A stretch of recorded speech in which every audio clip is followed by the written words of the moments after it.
Hey everyone! Today we're going to be taking a closer look at the new Xiaomi TV Box S 2nd Gen and compare it to the previous version.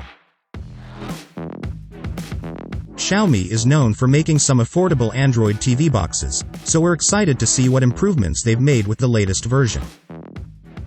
First off is the specs.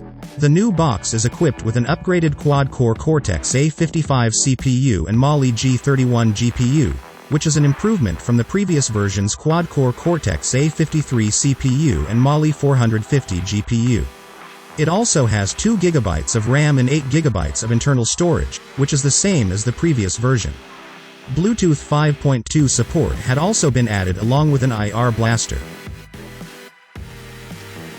Now let's have a look at the packaging. The box itself has a sleek and compact design, with a picture of the device on the front and the Xiaomi logo in the top left corner. Let's compare it to the previous version's box side by side to see the differences. The previous version's box is very similar, so it can be tricky to see which one is newer if we don't take a closer look.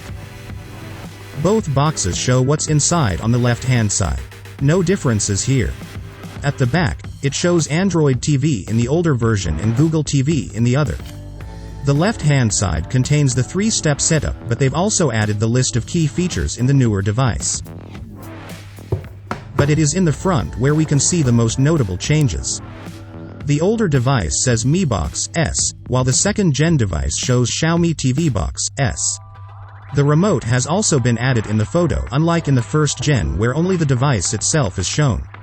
Now let's open this bad boy up to see what's inside.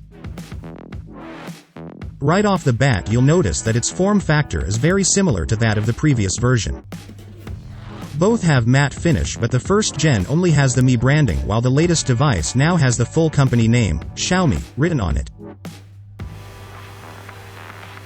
Even the ports are similar, having the 3.5mm audio output port in the leftmost side, followed by the HDMI port, which now has been upgraded to HDMI version 2.1 in the latest device, then the USB 2.0 port, and finally the power input port in the rightmost side.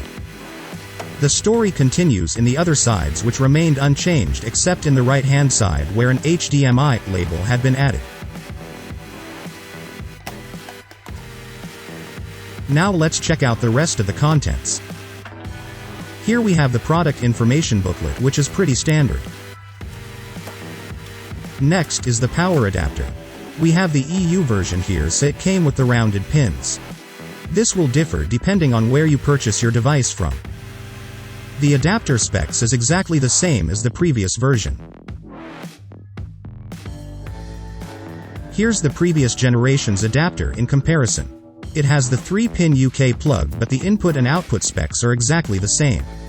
That means the adapter on both devices are interchangeable and you shouldn't have any issues using the older adapter on the newer device. Next is the new remote, which is said to have been improved over the previous version.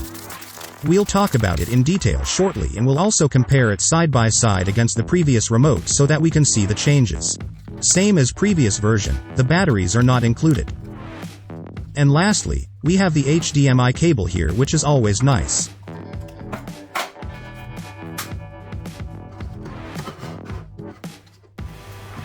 Now let's have a closer look at the new remote and compare it to the previous version. The two remotes look very similar, with only the addition of the second row buttons in the newer one. A YouTube button had been added in the second row along with the apps button, which had been moved from the top.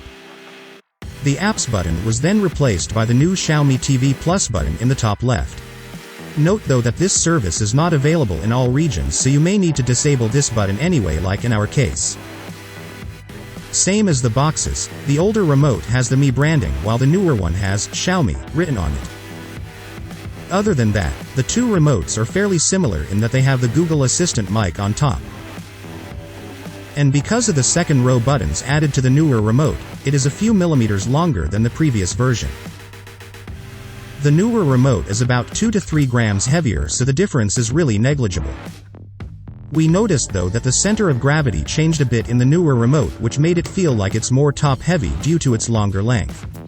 We actually like the size of the older remote better, but the added buttons in the newer one makes up for it. So that's it for all the physical differences between the two devices. All in all, the changes are very minimal in that the only notable change is the additional buttons in the newer remote. Now let's try to plug them in and see what are the changes in the operating system and in the UI. The previous generation Mi Box runs on Android TV version 9, which hasn't been updated for a few years now. We have been using it in the master bedroom TV while the main TV in the living room is connected to an Amazon Fire TV 4K stick.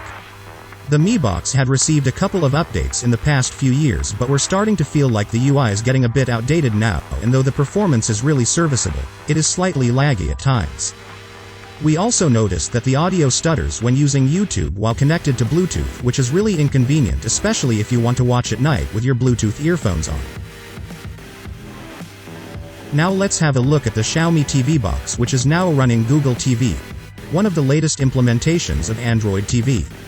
It's immediately apparent that the UI is much more responsive on this device.